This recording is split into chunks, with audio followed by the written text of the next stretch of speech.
बिस्मिल्लाहिर्रहमानिर्रहीम, अस्सलामुअलैकुम और मैं हूं आपकी मेजबान सुंबल स्याह। नजर डालते हैं अब तक की अहम तरीन खबरों पर। सियालकोट से खबर शामिल करते हैं, जहां हमारे डिस्ट्रिक्ट रिपोर्टर मुदस्सिर रत्तू की रिपोर्ट के मुताबिक सूबाई वजीर बल्दियात मियां ज़ीशान रफ़ीक का अर्बन शूरन कौंसिल जाम के चीमा को म्यूनसिपल कमेटी बनाने का ऐलान। नए बल्दियाती निज़ाम में जाम के चीमा म्यूनसिपल कमेटी होगी।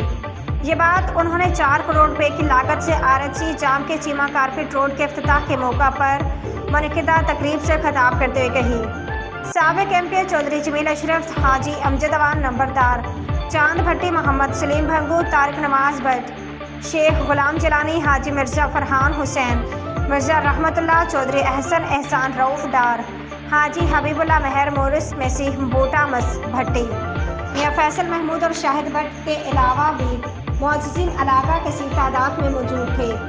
सूबाई वज़ीर मियां ज़ीशान रफ़ीक ने रोड के इफ्तिताह के बाद भानु पिंडी में जलसे आम से खिताब करते हुए कहा कि मुस्लिम लीग के वफाक और सूबे में हुकूमत अवाम की खिदमत के लिए दिन रात कोशा है।